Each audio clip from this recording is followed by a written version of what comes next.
Welcome everyone to the Zorawar classes.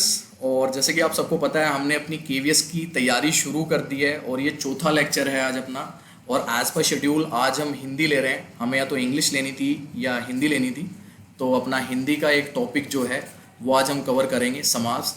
और इस topic को क्यों ले रहे हैं मैं उसका रीज़न आपको दिखा देता हूँ। ये जो है आपका केवीएस का सिलेबस है, जो पीआरटी सिलेबस है केवीएस का जो दिया हुआ उन लोगों ने। और इसमें जब हम हिंदी पे जाते हैं तो आप देखिए यहाँ पे एक अलग सा टॉपिक दिया हुआ है समास, ठीक है ना। तो इस टॉपिक को आज कवर कर लेंगे। अगर आपने मेरी कल वाली वीडियो नहीं देखी तो वो ज़रूर देखें। उसमें हमने ईवीएस का जो एक टॉपिक था, ईवीएस का एक अलग से टॉपिक था 5 ईयर प्लान, वो हमने कवर किया है, ठीक है। तो ऐसे ही धीरे धीरे स्टार्ट करेंगे। और मेरा आप सबसे एक रिक्वेस्ट है कि हैंड रिटन नोट्स ज़रूर तैयार करते रहें। अलग अलग आप बना लें, इंग्लिश की एक अलग नोटबुक बना लें, हिंदी की अलग, ईवीएस की अलग। तो जितने हमारे यहाँ पे टॉपिक्स आते रहेंगे उसको हैंड रिटन ज़रूर करें। इन सब की आपको पीपीटी और पीडीएफ ज़रूर मिल जाती है ग्रुप में, लेकिन मैं इंसिस्ट करूंगा कि हैंड रिटन ज़रूर करें। हैंड रिटन से होगा क्या, आपका रिवीजन होगा और आपको चीज़ें ज़्यादा याद रहेंगी। और जब हम अपने हिसाब से लिखते हैं ना चीज़ों को, तो वो मेमोराइज ज़्यादा रहती है हम लोगों को, ठीक है। तो ये चीज़ ज़रूर करनी है।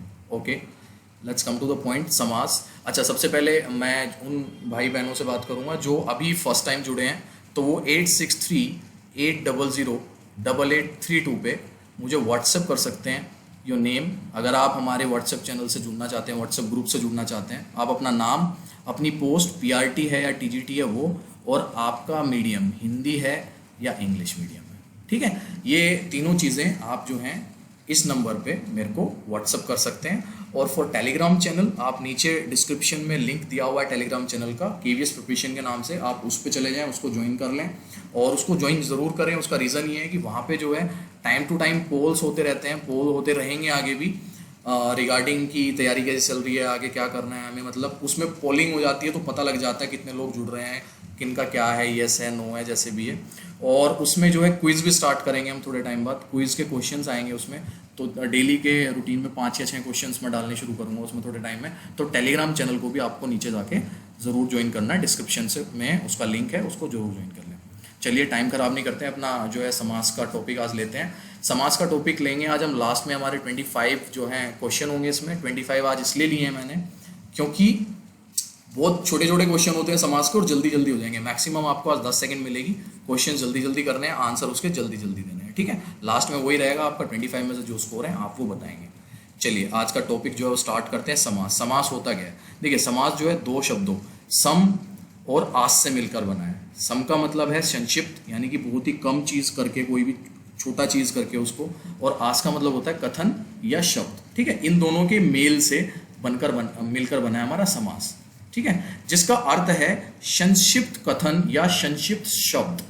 मतलब कि अगर मैं कहूँ कि यहाँ पे 1 2 3 4 वर्ड लिखे हैं, चारों वर्ड को प्लस करके अगर मैं एक वर्ड बना दूं यहाँ पे, तो इसको हम समास कहते हैं। ये सिर्फ एक जनरल मैं आपको ऐसी परसेप्शन बता रहा हूँ कि एक्चुअली समास होता क्या है।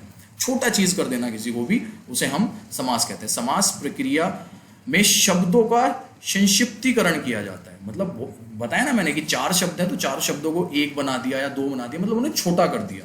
ये हमारा समास होता है, संक्षिप्तीकरण होता है, ठीक है। ये चीज क्लियर होगी जी। अब समास पे आते हैं। समास 2 अथवा 2 से अधिक शब्दों से मिलकर बने हुए नए सार्थक शब्द को समास कहते हैं। सिंपल सी, बहुत ही सिंपल सी परिभाषा है, सिंपल सी डेफिनेशन है कि 2 या 2 से अधिक शब्द जब मिल जाते हैं और एक नया वर्ड, वो एक नया शब्द बना देते हैं, क्रिएट करते हैं, उसको हम समास कहते हैं।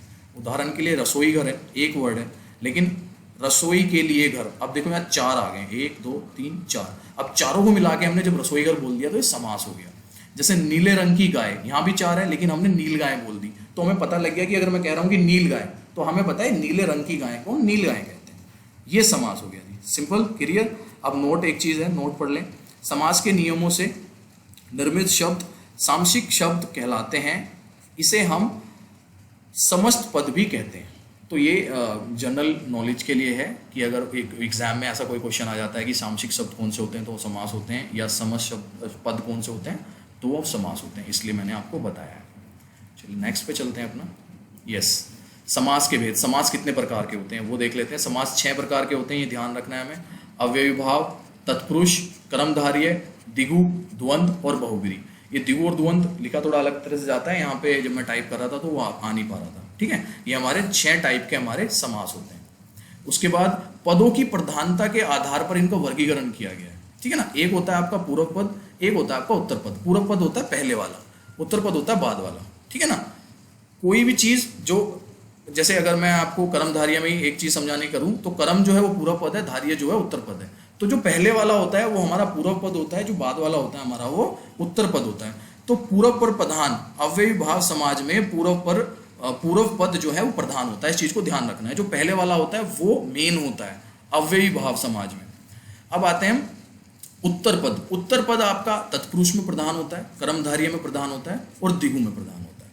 ये चीज ध्यान रखनी है। अब क्वेश्चन आता है कि दोनों पद प्रधान किस में होते हैं? वो होते हैं जी द्वंद्व में। दोनों पद प्रधान किस में होते हैं? द्वंद्व में। इनको हम पढ़ेंगे आगे कि ये होते क्या है। 6 टाइप के जो आपके प्रकार 6 प्रकार के समास है उनको आगे भी पढ़ेंगे। और जिसमें दोनों पद ही अप्रधान नहीं होते हैं, दोनों पद अप्रधान होते हैं, वो होता है बाहुबरी। क्यों? क्योंकि इसमें कोई तीसरा अर्थ प्रधान होता है, कोई तीसरा ही मतलब निकलता है। दो शब्दों को मिला के तीसरा ही मतलब आता है तो वो प्रधान कहलाता है। ये चीज ध्यान रखनी है, बहुत इंपॉर्टेंट क्वेश्चन है। आता है एग्जाम में कि पूर्व पद किस में प्रधान होता है, व्यवभाव में उत्तर पद किस में होता है, तत्पुरुष में। और मेन इसमें जो है तत्पुरुष आंसर होगा इसका, ठीक है। फिर कर्मधारय में भी होता है, द्विगु में भी होता है। फिर दोनों पद प्रधान किस में होते हैं? द्वंद्व में होते हैं। और दोनों पद अप्रधान किस में होते हैं? बाहुबरी में होते हैं। ये चीज क्लियर होगी जी। चलो आगे चलते हैं, लेट्स मूव। अपना सबसे पहला जो हमारा अव्ययभाव है उसको लेते हैं। अव्ययभाव। अव्ययभाव समास क्या होता है? जिस समास का पहला पद, मैंने अभी बताया था, पूर्व पद पहला पद प्रधान हो उसे अव्ययभाव समास कहते हैं। जैसे पहचान इसकी क्या रहेगी? इसकी जो अव्ययभाव समास है उसकी पहचान क्या रहेगी कि जो पहला पद है वो अनु होगा, आ होगा, प्रति होगा, भर होगा, यथा होगा, यावत होगा, हर होगा, आदि और भी बहुत चीजें होंगी। पर ये जो चीजें मैंने अभी बताई हैं ये मेन है। इनमें अगर उनके सामने अनु, आ, प्रति, भर, यथा, यावत, हर ये लगा हुआ है, उनका पहला पद, पूर्व पद, इनमें से कोई है तो वो आपका अव्ययभाव समास होगा, ठीक है।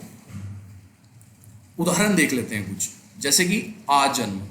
तो जन्म से लेकर, अब इसमें से भी आ रहा है लेकिन इसमें आ जन्म आ रहा है, आ गया ना। तो जैसे ही आ आया हमने यहाँ पहचान लिया अव्ययभाव है जी। अगला है यथामति। मति के अनुसार यथा आ गया, यथा भी बताया था ना मैंने, ये रहा आपका यथा आ गया, ठीक है। तो ये अव्ययभाव हो गया। प्रतिदिन, प्रति आ गया। अब ये दिन दिन जो है इसके बीच में ना आप देख रहे हो ये भी लगा हुआ है, तो ये आगे आप जाएंगे फिर कंफ्यूज होंगे। तो इसीलिए ध्यान रखना है, जब प्रतिदिन आ गया, जहां पर प्रति आ गया, जहां पर प्रति आ गया वो क्या कहलाएगा? वो अव्ययभाव समास कहलाएगा। यथा फिर से आ गया, पहले भी आया था। तो ये चीजें ध्यान रखनी है जो मैंने आपको बताई है। जो यहाँ पे पहले आएंगी ये अव्ययभाव समास कहलाएंगी। अनजाने, बिना जाने वाले में अन आ गया, अन बताया था मैंने आपको, ठीक है ना। अनु, अन। अब जो है घर घर, अब घर घर तो आ गया यहाँ पे। अब सर यहाँ तो जो है अपना घर घर तो कहीं भी लिखा हुआ, लेकिन घर घर बनता क्या है? प्रत्येक घर। तो प्रति फिर आ गया, ठीक है ना। प्रति यहाँ पे आ गया, ये आ गया आपका प्रति। इसलिए घर घर जो है वो आपका अव्ययभाव समास कहलाएगा। घर और घर तो नहीं होता, घर घर ही होता है। तो घर घर को क्या होता है? प्रत्येक घर। तो यानी कि प्रति आ गया, अव्ययभाव समास आ गया, ठीक है। निसंदेह आ गया, निसंदेह का बताया मैंने आपको, ठीक है। फिर प्रत्यक्ष आ गया, आंखों के सामने। हाथों, एक इसमें जो है आपका अपवाद रहेगा हाथों हाथ, ठीक है ना। अब हाथों हाथ में तो सर ये जो आपने बताए थे हमें पूर्व पर प्रधान होता है, इसमें तो दोनों ही हैं, ठीक है ना। इसमें कैसे समझे? तो कुछ अपवाद होते हैं कुछ समास में। तो हाथों हाथ जो है आपका अव्ययभाव समास कहलाएगा, इसको ध्यान रखना है, ठीक है जी। ये चीज क्लियर हुई। सबसे ज्यादा फोकस हमें इस पर रखना है। अनु, आ, प्रति, भर, यथा, यावत, हर, इन चीज़ों पर रखना है। और आप थोड़ा सा और इसको एक्सप्लोर करेंगे तो आपको एक दो चीज़ और इससे पता लग जाएगी। वैसे जितनी चीज़ मैंने बताई है इससे बाहर आपको जाने की जरूरत नहीं है। और नोट आप रखेंगे कि अव्ययभाव समास में जो उपसर्ग होता है, अव्ययभाव समास में हमेशा उपसर्ग होता है। उपसर्ग क्या होते हैं? आ, यथा, प्रति, यथा, अन, प्रति, नी, निसंदेह। संदेह तो एक पूरा, संदेह जो है एक वर्ड है ना, लेकिन निसंदेह, फिर प्रति। तो अब ये मैंने बता ही दिया, हाथों हाथ जो है एक अपवाद है इसमें। तो अव्ययभाव समास में उपसर्ग होते हैं, ये चीज आपको ध्यान रखनी है, ठीक है। चलो जी, पहला जो अपना खत्म हो गया। अब आता है हमारा तत्पुरुष समास। तत्पुरुष समास जो है थोड़ा सा बड़ा है, इसको ध्यान रखना है, इसको ध्यान से सीखना है। इसके 6 प्रकार भी है, 6 भेद भी हैं, वो भी देखेंगे, उसके बारे में सबके बारे में बात करेंगे। अब देख लेते हैं तत्पुरुष समास क्या होता है। जिस समास में बाद का अथवा उत्तर पद प्रधान हो, ध्यान रखना है, उत्तर पद प्रधान हो तथा दोनों पदों के बीच का कारक चिन्ह लुप्त हो जाए उसे तत्पुरुष समास कहते हैं। जैसे राजा का कुमार, राजकुमार कहते हैं, तो राजकुमार अगर होगा तो वो तत्पुरुष समास होगा। तो ये जो बीच का कारक चिन्ह है, ये जो कारक चिन्ह है का, के, से, पर, के लिए, ये सारे जो कारक हैं हमारे, अगर आपने पढ़े हुए हैं कारक पहले से तो आपको पता होगा ये सब कारक होते हैं। तो ये जो कारक चिन्ह है लुप्त हो जाते हैं, ठीक है। और जो पहला यानी कि जो उत्तर पद होता है, उत्तर पद जो बाद वाला होता है वो इसका प्रधान, मतलब इसमें उत्तर पद जो है प्रधान होता है तत्पुरुष समास में, ठीक है। तो राजा का कुमार राजकुमार बन गया। धर्म का ग्रंथ, तो ये भी यहां से का चला गया, हट गया, धर्म ग्रंथ बन गया। रचना को करने वाला चला गया, रचनाकार हो गया। तो ये चीज क्लियर हुई आपको, ठीक है। नोट देख लो क्या है, तत्पुरुष समास में कारक चिन्हों का प्रयोग होता है। कारक चिन्ह कौन से होते हैं, आपको 6 तरह के कारक होते हैं, वो यहाँ पे बता दिए। तत्पुरुष समास के भेद जो हैं वो 6 तरह के होते हैं। कर्म तत्पुरुष समाज, करण तत्पुरुष समाज, संप्रदान तत्पुरुष समाज, अपादान तत्पुरुष समाज, संबंध तत्पुरुष समाज और अधिकरण तत्पुरुष समाज। और इनको अब मैं 6 के 6 को आपके सामने समझाऊंगा तो आपको तत्पुरुष समाज बहुत अच्छे क्लियर हो जाएगा। एक चीज ध्यान रखनी है, तत्पुरुष समाज में सबसे इंपॉर्टेंट जो है कि उत्तर पद जो है वो प्रधान होता है, ये चीज आपको याद रखनी है तत्पुरुष समाज में। और जो दोनों पदों के बीच का जो कारक चिन्ह है वो लुप्त हो जाता है और उसके बाद एक शब्द, एक समास बनता है। जैसे कि राजा का कुमार का एग्जाम्पल मैंने दिया आपको, राजकुमार। और तत्पुरुष समाज में कारक चिन्हों का प्रयोग होता है। जितने भी हमारे का, पे, के लिए, जितने भी हमारे कारक होते हैं जो हम आगे पढ़ेंगे। चलो जी अगला चलते हैं। यस, ये आ गया आपका पहला कर्म तत्पुरुष समाज, ठीक है। यह समास को चिन्ह के लोप से बना है। जैसे ग्रामगत, ग्राम को गया हुआ। यश प्राप्त, यश को प्राप्त। तो ये जो को आ रहा है ना बीच में, जितने भी कर्म तत्पुरुष समास जो है वो को रिप्रेजेंट करता है, ठीक है ना। अगर आपने कारक पढ़े हैं तो आपको बहुत अच्छे समझ आ रहा होगा। फिर है स्वर्गत, स्वर्ग को गया हुआ। ग्रंथकार, ग्रंथ को लिखने वाला। माखन चोर, माखन को चुराने वाला। तो ये को देखिए आप हर जगह आ रहा है, और जहां ये को आ जाएगा वो आपका कर्म तत्पुरुष समास होगा। सम्मान प्राप्त, सम्मान को प्राप्त, ठीक है। तो अब ये चीज देख लो ध्यान से एक बार कि ऊपर दिए गए उदाहरण में जैसे कि आप देख सकते हैं यहां सभी शब्दों में उत्तर पद में बता चुका हूं आपको, बाद वाला उत्तर पद प्रधान है एवं पूर्व पद गौण है। गौण मतलब छोटा, कम, जिसपे कम फोकस किया गया हो। जब इनका समास किया जाता है तो इनके बीच में को योजक, जो को है, ये जितने भी इनमें को जो है वो लोप हो जाता है, लुप्त हो जाता है। तो ये उदाहरण हमारे कर्म तत्पुरुष समास के होंगे। पहला क्लियर हो गया जी, जहां पे को आता है बीच में तत्पुरुष समास होता है। अब आते हैं दूसरे पे जो करण तत्पुरुष है। इसमें से या के द्वारा बीच में आएगा। जैसे करुणा से, करुणा से पूर्ण, करुणा पूर्ण हो गया, करुणा से पूर्ण। या शोकाकुल, शोक से आकुल, से आ गया फिर से। या भूखमरा, भूख से मरा, से आ गया फिर से। रस भरा, रस से भरा, से आ गया। तो ये सारे क्या हैं, ये तत्पुरुष समास है। और अगर तत्पुरुष समास में भी आपसे ये पूछ लिया जाए कि तत्पुरुष का कौन सा समास है, कर्म तत्पुरुष समास है या करण है, तो आप बताएंगे करण है, क्योंकि इसमें से या के द्वारा आ रहा है, ठीक है। ये चीज क्लियर होगी जी। चलो नेक्स्ट पे चलते हैं। यस, थर्ड वन इज संप्रदान तत्पुरुष समास, जिसमें के लिए आता है बीच में। इससे पहले वाले में करण में से या के द्वारा था, इसमें आ गया के लिए। जैसे प्रयोगशाला, प्रयोग के लिए शाला, ठीक है ना। उसके बाद रसोई घर, रसोई के लिए घर। उसके बाद गौशाला, गौओं के लिए शाला। तो जिसमें बीच में ये के लिए आ गया वो कौन सा हो जाएगा, संप्रदान। अपादान क्या होता है, अपादान होता है से, जिसमें से आ जाता है। जैसे नेत्रहीन, नेत्र से हीन। पाप मुक्त, पाप से मुक्त। रोग मुक्त, रोग से मुक्त। तो से बीच में आ गया है आपका, ठीक है। ये नीचे वही दिया हुआ है कि जो उदाहरण में जैसा कि आप देख सकते हैं कि यहाँ सभी शब्दों में उत्तर पद प्रधान है एवं पूर्व पद गौण है। और जब इनका समास किया जाता है तो इनके बीच से योजक चिन्ह लुप्त हो जाता है। तो ठीक है, इसमें जैसे अपादान में से लुप्त हो जाता है, संप्रदान में आपका के लिए लुप्त हो जाता है, तो करण में आपका के हो जाता है। तो ये चीज मैंने आपको बताई है। नेक्स्ट चलते हैं। हाँ जी नेक्स्ट, यस, फिफ्थ वन, पांचवा है हमारा संबंध तत्पुरुष समास। संबंध में का, के, की ये आ जाते हैं। जैसे राष्ट्रीय गौरव, राष्ट्र का गौरव। जलधारा, जल की धारा। भारत रत्न, भारत का रत्न। सेनापति, सेना का पति। राज दरबार, राजा का दरबार, तो ये क्या हो गया, संबंध तत्पुरुष समास हो गए। और ये सारे तत्पुरुष समास हैं। अगर इनमें से जितने भी एग्जांपल मैं आपको दे रहा हूं ना, ये अगर इनमें सिर्फ सिंपल ये क्वेश्चन आता है कि ये तत्पुरुष समास है, अव्ययभाव है, द्वंद्व है, द्विगु है, तो ये सारे तत्पुरुष समास होंगे। लेकिन अगर तत्पुरुष में ही क्वेश्चन पूछ लिया जाए, जो कि बहुत कम पूछा जाता है, तो तब आपको देना है। लेकिन आपको इससे तत्पुरुष समास तो बहुत अच्छे से क्लियर हो जाएगा, जो मैं आपके सामने भी ले रहा हूँ। तो वही है, का, के, की जो है वो लुप्त हो जाते हैं इसमें से, और उसके बाद ये एक जो है समास बनाते हैं, जैसे राष्ट्रीय गौरव, तो ये तत्पुरुष समास में आता है। 6th है हमारा लास्ट वन, अधिकरण। अधिकरण होता है में या पर। जिसने, मैं कह रहा हूँ, जिसने बहुत अच्छे से कारक पढ़े हुए हैं उनको तो ये चीज़ बहुत ईजिली समझ आ रही होगी। जैसे गृह प्रवेश, गृह में प्रवेश, ठीक है ना, आप बीती, आप पर बीती, जलज, जल में जन्मा, तो जिसमें में या पर आ रहा है, और जब ये लुप्त हो जाएंगे, इनको एक जो है एक समास बना लेंगे, तो ये अधिकरण तत्पुरुष समास कहलाएंगे। में और पर वाले अधिकरण होते हैं, के का की वाले जो है संबंध होते हैं, और ये सारे तत्पुरुष समास कहलाते हैं। इस चीज़ को ध्यान में रखना है, ठीक है। उसके बाद आपका जहाँ पे से हो जाता है वो अपादान होते हैं, के लिए वाले संप्रदान होते हैं, और फिर आपके आते हैं कर्म जो होते हैं वो को करके होते हैं, जिसमें को लुप्त हो जाता है, और करण में से और के द्वारा लुप्त हो जाते हैं। ठीक है जी, ये चीज़ आई थिंक अच्छे से क्लियर हो गई होगी आपको। नेक्स्ट पे चलते हैं। नेक्स्ट है हमारा कर्मधारय समाज। यस, कर्मधारय समाज। एग्जाम्पल्स भी बहुत सारे लिए हुए हैं मैंने, ठीक है। टाइम ज़्यादा ना लगे इसलिए मैं थोड़ा तेज चलता हूँ, और इसकी पीडीएफ बाद में आपको मिली जाती है। पीडीएफ पे मैं बहुत फोकस करता हूँ कि अगर आप बाद में भी इसको पढ़ रहे हैं ना खुद अपने आप, तो भी आपको चीज़ बहुत अच्छे से क्लियर हो जाएगी, और एग्जाम्पल्स मैंने बहुत अच्छे से दिए हुए हैं, ठीक है। कर्मधारय समास, ठीक है, वह समास जिसका पहला पद विशेषण एवं दूसरा पद विशेष्य होता है, अथवा पूर्व पद एवं उत्तर पद में उपमान उपमेय का संबंध माना जाता है। अब सबसे पहले उपमान उपमेय का संबंध देख लो क्या होता है।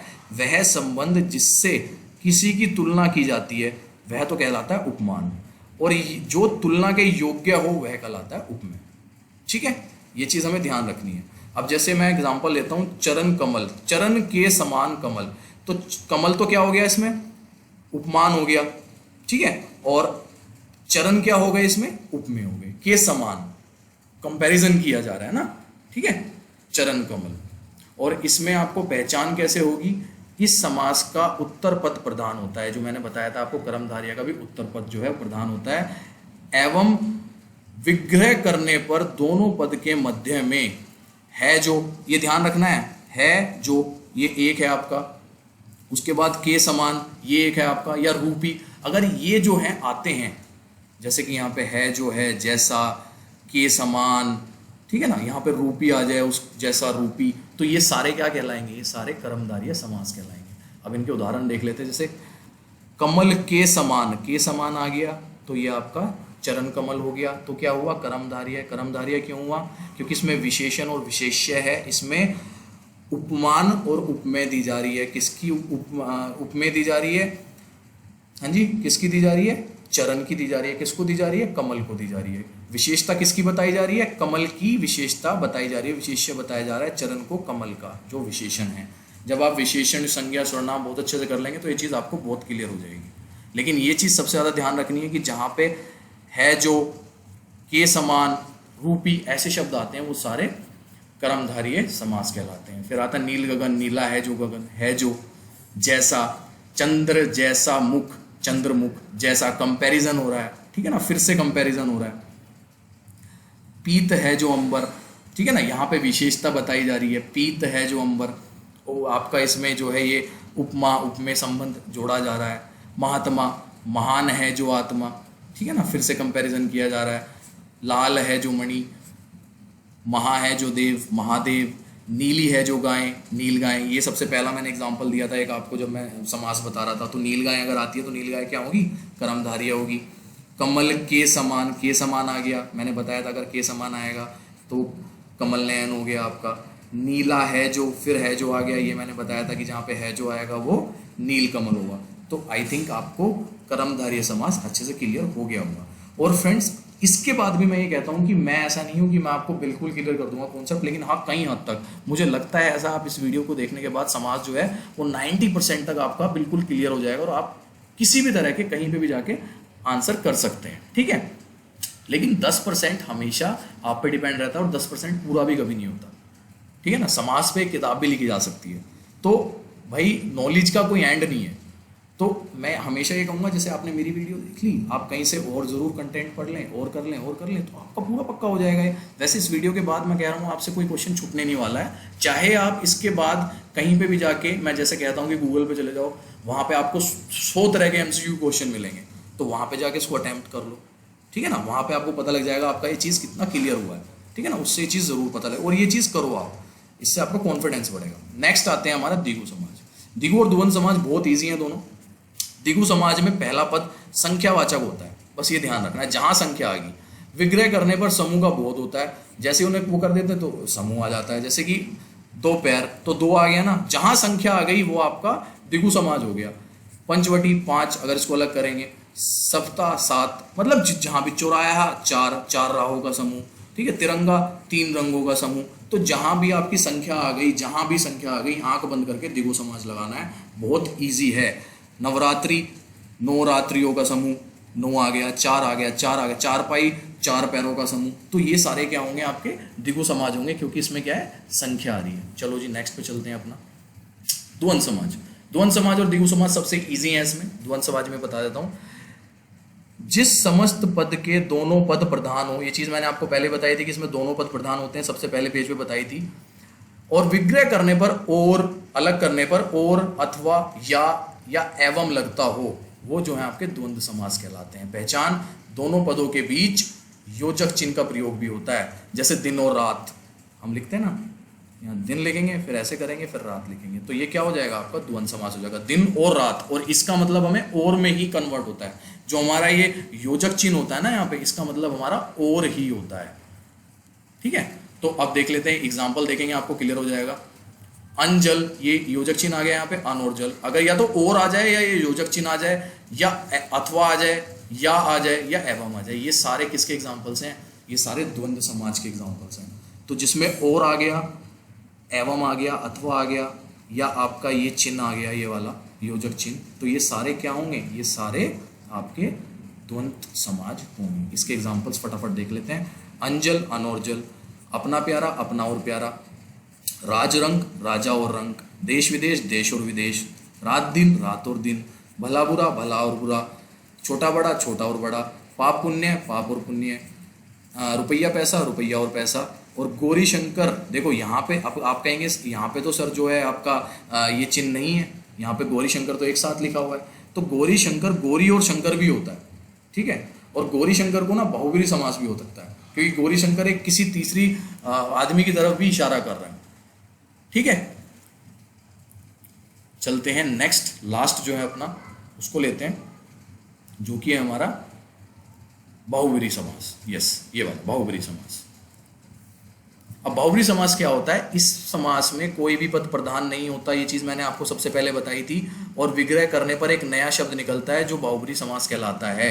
और बहुब्रीहि समास के अंतर्गत शब्द का विग्रह करने पर एक नया शब्द बनता है, यह नया नाम सामने आता है। एक नया नाम सामने आता है जिसको हम, जो उसका पद प्रधान होता है, वो जो तीसरा वर्ड आता है वही उसका पद प्रधान होता है। इसमें दोनों जो आपके पूर्व पद और उत्तर पद है, वो दोनों इसमें प्रधान नहीं होते हैं। तीसरा ही शब्द जो बन के आता है वो आपका प्रधान होता है। अब सुन लो, बहुब्रीहि हमेशा वो होते हैं जिसको तीसरा बोला जाता है। जैसे मैं एक शब्द बोलता हूँ गजानन, अब हमें पता है गज से आने वाला, ये तो हो गया इसका समास, और जब इसका संधि विच्छेद कर रहे हैं हम। ठीक है, अब लेकिन हमें पता है कि गजानन कौन होते हैं, गजानन होते हैं गणेश। तो एक तीसरा शब्द आ गया ना, जैसे ही मैं गजानन बोल रहा हूँ तो आपके दिमाग में गणेश जी आ रहे हैं सीधा। ठीक है, गजानन कोई और नहीं आ रहा है। जैसे ही मैं दशानन बोल रहा हूँ तो आपके दिमाग में जो है रावण आ रहे हैं, लेकिन ये क्या होता है, दश है आनंद जिसके, लेकिन एकदम रावण आ रहा है। जैसी मैंने लंबोदर बोला, फिर से आपके दिमाग में गणेश जी आ गए एकदम से। लंबा है जो उधर, लंबा है उधर जिसका, ये तो उसका समास रहा। लेकिन जैसे ही मैंने बोला लंबोदर, तो आपने एकदम से कहाँ कनेक्ट किया, गणेश जी। ठीक है, चतुर्भुज आपने कहाँ कनेक्ट किया, विष्णु जी।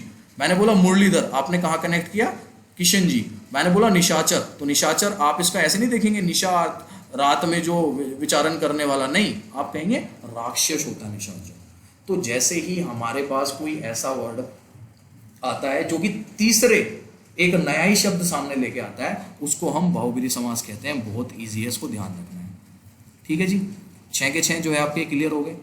एक आता है, अब लास्ट वाला बता देता हूँ, नए समाज। इसको कहते हैं हम नए, इंग्लिश में अगर मैं बताऊँ तो इसकी प्रोनाउंसिएशन होगी नए समाज, NAY। ठीक है, नए समाज समास। अब इसको जरूर देख लो क्योंकि ये पढ़ाता कोई नहीं है और इससे कई बार एक आधा क्वेश्चन फंस जाता है और वो हो जाता है हमारा गलत। तो भैया जिस समास के पूर्व पद यानी कि पूर्व पद पहले वाला में निषेध सूचक या नकारात्मक शब्द हो, जैसे ए, अण, आपका फिर न, ना, गैर आदि ऐसे शब्द लगे हों, वो सारे क्या होते हैं आपके नए समास होते हैं। जैसे कि उदाहरण के तौर पे बताया हुआ है, अधर्म, ना धर्म करने वाला। ठीक है, अनिष्ट, नाइष्ट, अनावश्यक, नावश्यक, नापसंद, जो नापसंद हो, गैर वाजिब, नावाजिब हो। तो जिसमें जो है आपके नेगेटिव वर्ड्स, नकारात्मक जिससे आ रहा है निकल के, वो सारे कौन से होते हैं आपके, वो सारे होते हैं नए समास। ठीक है, जैसे अगोचर हो गया, नगोचर, अचल हो गया, नचल, अजन्मा, न जन्मा, अनपढ़ जो है आपका इसका उदाहरण है, अन्याय इसका उदाहरण है, अपवित्र इसका उदाहरण है। अगर तो ये वाले कोई भी समास आते हैं तो उसका आंसर क्या होगा, नए समास उसका आंसर होगा। ठीक है जी, और इनके ना थोड़े से और एग्जांपल पढ़ लेना, ये ज्यादा नहीं है, ये बहुत ही कम है, ये वर्ड्स बहुत ही कम है नए समास के। कुछ तो मैंने यहाँ पे कितने लिख दिए हैं, 1 2 3 4 5 6 7 8 9 10 11 तो मैंने यहीं लिख दिए हैं। ये मैक्सिमम मिला के आपके 30 से 40 के बीच में होंगे, तो इनको किसी भी बुक से आप पढ़ सकते हैं। ठीक है ना, हो गया जी, आपका कंप्लीट हो गया अपना, ये अच्छे से समझ आ गया। स्टार्ट करें अब अपना। हाँ, अब हमारे 25 क्वेश्चन है, ये स्टार्ट हो रहे हैं आपके। ठीक है, तैयार हो जाओ सभी, उसके बाद हम स्टार्ट करेंगे आपका आज का अपना सेशन जो है अपना ये वाला।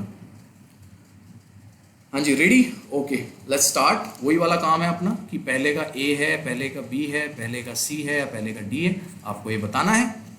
ठीक है, लेट्स स्टार्ट देन। आपका टाइम शुरू होता है अब। पहला क्वेश्चन, पहले क्वेश्चन का आंसर आप बताएं। हाँ जी, 2 अथवा 2 से अधिक शब्दों से मिलकर बने हुए नए सार्थक शब्द को क्या कहते हैं। सबसे पहली चीज, सबसे पहली लाइन यही बताई थी। आई थिंक सबका आंसर आ गया होगा। इसको संधि कहते हैं, समास कहते हैं, अव्यय कहते हैं या छंद कहते हैं। हाँ जी, पहले का आंसर है आपका समास। समास पढ़ रहे हैं तो समास ही आंसर होगा, लेकिन फिर भी आपको ये पता होना चाहिए कि 2 अथवा 2 से अधिक शब्दों से मिलकर बने हुए नए सार्थक शब्द को हम समास कहते हैं। ये चीज़ मैंने सबसे पहली वाली बताई थी। तो पहले का आंसर हो गया जी B। अब चलते हैं हम सेकंड क्वेश्चन पे अपने। सेकंड क्वेश्चन आता है, समास का शाब्दिक अर्थ क्या होता है। आपका टाइम शुरू होता है अब। संक्षेप, विस्तार, विग्रह या विच्छेद। जल्दी से बताओ सेकंड का आंसर क्या होगा, फटाफट बताइए ये चीज भी, जल्दी से बताएंगे फटाफट, फास्ट। हाँ जी, सेकंड का आंसर होगा आपका, ओ ये क्या लगा दिया मैंने, A। सेकंड का आंसर होगा संक्षेप। बहुत अच्छे से बताया था, पहले पेज पे बताया था। ठीक है ना, संक्षेप इसका आंसर है। समास का शाब्दिक अर्थ जो है वो संक्षेप होता है, यानी कि 2 का आंसर हो गया अपना A।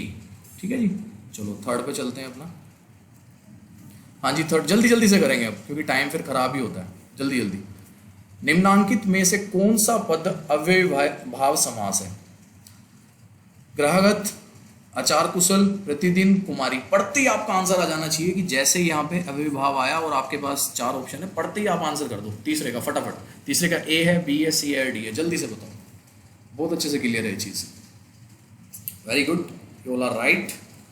The answer is, third का आंसर हो जाएगा आपका C, प्रतिदिन। मैंने आपको बताया था कि जिसके सामने प्रति लग जाए, ठीक है ना, जिसके पूर्व पद में प्रति लग जाए, जिसका पूर्व पद प्रधान माना जाता है, वो हमारा अव्ययभाव समास कहलाता है। Next fourth question. हाँ जी, जिस समास के दोनों पद अप्रधान होते हैं वह कौन सा समास होता है। बताया था, द्वंद होता है, द्विगु होता है, तत्पुरुष होता है, बहुब्रीहि। जल्दी से बताओ, जिसके दोनों पद जो हैं अप्रधान होते हैं और एक तीसरा शब्द निकल के आता है, वो मेन होता है। मैंने अभी बताया था, जस्ट अभी थोड़ी देर पहले इसके बारे में बात की थी हमने। जल्दी से फोर्थ का आंसर आप जल्दी जल्दी फटाफट बताएं। हाँ जी, फटाफट, फास्ट, बिल्कुल बढ़िया, वेरी गुड, यस। तो हमारा फोर्थ का आंसर होगा D, बहुब्रीहि। मैंने आपको बताया था कि जो बहुब्रीहि होता है उसके दोनों पद जो हैं अप्रधान होते हैं। ठीक है, और एक तीसरा शब्द निकल के आता है जो मेन माना जाता है दोनों पदों को मिला के। क्वेश्चन नंबर 6 पे आते हैं, फटाफट फास्ट आते हैं अपना क्वेश्चन नंबर 6 पे। यस, दशानन में कौन सा समास है, जल्दी से बताएं। तत्पुरुष, कर्मधारय, बहुब्रीहि या द्विगु, जल्दी फटाफट। दशानन अभी जस्ट ये भी डिस्कस किया था थोड़ी देर पहले। छठे का आंसर बताएं, ए है, बी है, सी है, डी है, जल्दी से बताएंगे सभी। छठे का आंसर, हाँ जी जल्दी लिखना शुरू कर दो। 6 का ए, 6 का बी, 6 का सी, 6 का डी, जो भी आपका आंसर है जल्दी से बता दो। Time is up. 6 का आंसर होगा आपका बहुब्रीहि, क्योंकि दशानन जो है वो रावण होता है, ठीक है ना। तो दश है जिसके सर, इस तरीके से आप उसको नहीं करते, आप सीधा रावण पे जाते हैं जैसे दशानन नाम आता है, ठीक है ना। तो ये चीज मैंने आपको भी क्लियर की थी। ओके, चौराया शब्द में कौन सा समास है जी, जल्दी बता दो भाई फटाफट। कर्मधारय, द्वंद्व, द्विगु या अव्ययीभाव, जल्दी फटाफट फास्ट, जल्दी बता दे। चौराया, याद करना है हमें एक चीज कि चौराया जो है इसमें चार आगे चार होती है जिसकी राहें, मतलब ठीक है ना। चौराहा जो है 4 राहों का समूह होता है। तो जहां पे 4 आ गया, मैंने बताया था जहां पे शब्द आ गया उसका आंसर क्या होगा, जहां पे शब्द आ गया उसका आंसर होगा जी द्विगु, ठीक है ना। और द्वंद्व में मैंने बताया था जिसमें और, एवं वगैरह ये आ जाते हैं, वो होते हैं हमारे द्वंद्व। तो इसका आंसर जहां पे चौराया, जहां पे संख्या आ गई उसका आंसर द्विगु होगा। तो 7 का आंसर है आपका सी। नेक्स्ट क्वेश्चन ले लेते हैं अपना 8 क्वेश्चन। तिरंगा में कौन सा समास है भाई, जल्दी जल्दी बता दो, बहुत इजी, अभी डिस्कस किया है, 1 सेकंड पहले डिस्कस किया है। 8 का ए होगा, बी होगा, सी होगा, डी होगा, जल्दी फास्ट, जल्दी जल्दी आंसर कर दें। 8 का ए है, बी है, सी है, डी है। तिरंगा 3 रंगों वाला तिरंगा, 3 रंगों का समूह, 3 आ गया, फिर से मैं ही आंसर कर रहा हूं उसका। तो हाँ जी, जहां पे आपका 3 आ गया ए, तो जैसे 3 आ गया तो 3 आती है, आपको पता लग गया कि ये जो है द्विगु इसका आंसर है। तो 8 का हो जाएगा बी। चलो जी नेक्स्ट पे चलते हैं अपना, नेक्स्ट ले लेते हैं। हाँ जी, नेक्स्ट क्वेश्चन है आपका, देव है जो महान, यह किस समास का उदाहरण है। कर्मधारय, बहुब्रीहि, तत्पुरुष या अव्ययीभाव, जल्दी से। क्या क्या चीज है जो पे जोर देंगे हम इसमें। मैंने बताया था आपको जिसमें है जो आ जाए वो कौन सा होगा, जल्दी से। है जो कंपैरिजन हो रहा है इसमें, जल्दी आंसर करेंगे। 9th का ए है, बी है, सी है, डी है। हाँ जी बिल्कुल सही आंसर, बिल्कुल सही आ रहा है, वेरी गुड, बहुत बढ़िया। हाँ जी, 9th का आंसर हो जाएगा आपका कर्मधारय। मैंने आपको बताया था कि जहाँ पे है जो आ जाए, या आपका के समान या रूपी, जहाँ पे कंपैरिजन हो रहा है, उपमा उपमा, विशेषता बताई जा रही है विशेषण की, या उपमान उपमेय हो रहा है, विशेषण विशेष्य हो रहा है, वो सारे क्या होते हैं, वो आपके कर्मधारय समास होते हैं, ठीक है। चलो जी नेक्स्ट पे आते हैं अपना 10वें क्वेश्चन पे। राजपुत्र में कौन सा समास है, फिर से इजी वन, बहुत इजी है। फिर से ए, बी, सी या डी, तत्पुरुष होगा, द्विगु होगा, द्वंद्व होगा, कर्मधारय होगा, जल्दी बता दो। राजपुत्र, राजा का पुत्र, जल्दी फास्ट आंसर करें, जल्दी, शाबाश, बहुत बढ़िया। हाँ जी, इसका आंसर हो जाएगा आपका 10th का ए, तत्पुरुष समास। मैंने बताया था राजा का पुत्र, इसको जब करेंगे और का जो आ गया आपका कारक आ गया, और कारक को जब विलुप्त करें, का को हम विलुप्त करेंगे तो जहाँ पे विलुप्ति होती है वो हमारे तत्पुरुष समास कहलाते हैं। चलो जी नेक्स्ट पे आते हैं अपना फटाफट 11th क्वेश्चन पे। तत्पुरुष समास के कितने भेद हैं, fact question, easy one discuss किए हमने। तत्पुरुष समास के 6 मतलब सारे भेद सारे प्रकार जो है हमने डिस्कस किए हैं। आंसर ही निकल गया था मेरे मुंह से, जल्दी बता दो फटाफट, बहुत ईजी है, बिल्कुल सही। 11वें का आंसर डी है, 6 होते हैं हमारे, बिल्कुल सही आंसर है आपका, वेरी गुड। इसका तो आंसर मैंने ही दे दिया था, लगभग मेरे मुंह से निकल गया था। चलो 12वें पे आ जाते हैं। 12वें का आंसर क्या होगा, अगोचर में कौन सा समास है, अव्ययीभाव, पंचमी तत्पुरुष। पंचमी तत्पुरुष का मतलब जो 5वें पे हमने डिस्कस किया था वो वाला, ठीक है। और इसको पंचमी तत्पुरुष को मैं आपको बता दूं, इसको हम अपादान तत्पुरुष भी कहते हैं। अपादान तत्पुरुष समास नए समास होगा या कर्मधारय समास होगा, जल्दी से आंसर दे दो 12वें का। 12वें का ए है, बी है, सी है, डी है, fast everyone, very good, right answer it is 12th का सी, नए समास इसका आंसर होगा। मैंने बता दिया था कि जिसमें नकारात्मक शब्द जुड़ जाते हैं, जिसमें ना आ जाता है, वो सारे आपके नए समास होते हैं। चलिए नेक्स्ट पे चलते हैं 13th। हाँ जी, यथाक्रम में कौन सा समास है, कर्मधारय, अव्ययीभाव, तत्पुरुष या द्विगु। यथा पे यहाँ पे फोकस करेंगे, मैंने बताया था जहाँ पे यथा स्टार्टिंग में आ जाता है वो कौन सा समास होता है। जल्दी से आंसर करें। 13वें का ए है, बी है, सी है, डी है, जल्दी फास्ट, जल्दी जल्दी बताएंगे कि 13th का जो आंसर है वो आपका यथाक्रम का आंसर क्या, यथाक्रम कौन सा समास है, इसका आंसर कर्मधारय होगा, अव्यय भाव होगा, तत्पुरुष होगा या दिगु होगा। Very good everyone, it's B, अव्यय भाव। मैंने बताया था कि यथा जहाँ पे शुरू में आ जाता है वो सारे कौन से होते हैं, अव्यय भाव होते हैं। और मैंने आपको बताया था कि जिसमें अनु, आ, प्रति, भर, यथा, यावत, हर आदि शब्द जिसमें पूर्व पद में आते हैं और इसका पूर्व पद प्रधान होता है अव्यय भाव का, तो वो सारे यथाक्रम, वो सारे अव्यय भाव कहलाते हैं। ठीक है जी, चलो जी नेक्स्ट पे आते हैं अपना। हाँ जी 14th, राधा किशन में कौन सा समास है, द्वंद, दिगु, तत्पुरुष या अव्यय भाव, कौन सा होगा इसमें, जल्दी से फास्ट बताएं, जल्दी जल्दी, इस पे ध्यान देंगे, इस पे ध्यान देंगे, ये मैंने बताया था आपको, ये चिन्ह जो है इस वाले चिन्ह पे ध्यान देंगे। हाँ जी, कौन सा आंसर होगा इसका, द्वंद होगा, दिगु होगा, तत्पुरुष होगा, अव्यय भाव होगा। राधा और किशन, और कहाँ पे आता है, और मैंने कहाँ बताया था, किस में आएगा और, very good, yes the right answer is द्वंद। तो जहाँ पे मैंने बताया था आपको कि ये जो योजक चिन्ह है, ये वाला जो योजक चिन्ह है ये आ जाए या और आ जाए, तो ये क्या कहलाएंगे, ये कहलाएंगे आपके द्वंद समास। ठीक है जी, ये चीज क्लियर होगी अपनी। चलो नेक्स्ट पे आते हैं अपना, चक्रपाणी में कौन सा समास है, चक्रपाणी कौन सा समास होगा, अव्यय भाव, तत्पुरुष, बाहुबली, कर्मधारय। जल्दी से आंसर करें 15th का, जल्दी फास्ट एवरीवन, हाँ जी जल्दी जल्दी आंसर करें। बहुत बढ़िया, वेरी गुड, यस इसका आंसर क्या होगा, चक्रपाणी एक तीसरे आदमी की तरफ इशारा कर रहा है, यानी कि बाहुबली, बाहुव्री इसका आंसर हो जाएगा। चलो जी 16th पे आते हैं, जल्दी जल्दी करते हैं, अब टाइम खराब हो रहा है फिर। जिस समास में उत्तरखंड यानी कि उत्तर पद प्रधान हो वह समास क्या होता है, उत्तर पद बाद वाला, मैंने बताया था आपको इसका आंसर। ठीक है ना, इनमें से क्या होगा, जल्दी बताएंगे फटाफट, अव्यय भाव, तत्पुरुष, बाहुबली या द्वंद, जल्दी बताएंगे। जिसमें जो है उत्तर पद प्रधान है, 3 बताए थे मैंने आपको, ठीक है, उनमें से एक जो है यहाँ पे लिखा हुआ है, फटाफट बताएंगे। हाँ जी वेरी गुड, राइट, 16th का बी है आपका, मैंने बताया था आपको, तत्पुरुष जो है उसका उत्तर पद जो है बाद वाला जो है वो प्रधान होता है, वो मेन होता है। 17th क्वेश्चन लेंगे, देवासुर में कौन सा समास है, देवासुर में कौन सा समास है, जल्दी बताएंगे, देवासुर में कौन सा समास है। हाँ जी 17 का आंसर क्या होगा, ए बी सी डी, देवासुर में कौन सा समास है, वेरी गुड, देव और असुर, जहां पे देव और असुर आ गया और जहां पे आ गया वो आपका द्वंद कहलाएगा। मैंने बताया था जहां पे और आ जाए या ये आपका योजक चिन्ह आ जाए, ये सारे किसकी तरफ इशारा करते हैं, ये सब द्वंद समास की तरफ इशारा करते हैं। नेक्स्ट क्वेश्चन 18th क्वेश्चन लेते हैं अपना, जिस समास में दोनों खंड प्रधान हो वह समास कहलाता है। दोनों खंड जिसमें प्रधान होंगे, बताया था मैंने आपको, दोनों खंड किसमें प्रधान होंगे, सबसे पहले पेज पे बताया था, याद करो और आंसर बताओ। 18th का ए है, बी है, सी है, डी है, जल्दी से फास्ट, जल्दी जल्दी बताएंगे सभी, शाबाश। दोनों पद प्रधान होते हैं इसमें, हाँ जी वेरी गुड, 18th का आंसर हमारा सी है, द्वंद जो है। और मैं बता दूं आपको कि जिसमें पूरा पद प्रधान होता है वो अव्यय भाव होता है, जिसमें उत्तर पद प्रधान होते हैं वो तत्पुरुष, कर्मधारय और दिगु होते हैं, जिसमें दोनों पद प्रधान होते हैं वो द्वंद समास होता है, और जिसमें कोई पद प्रधान नहीं होता, दोनों पद प्रधान नहीं होते, उसमें वो हमारा बाहुव्रीहि होता है। ठीक है जी, ये चीज क्लियर होगी। चलो 19th पे आते हैं, घनश्याम में कौन सा समास है, जल्दी से, घनश्याम किसी तीसरे की तरफ इशारा कर रहा है, जल्दी बताएंगे, बहुत ईजी हो चुका होगा अब आपके लिए, सारे आंसर फटाफट आ रहे होंगे आपसे।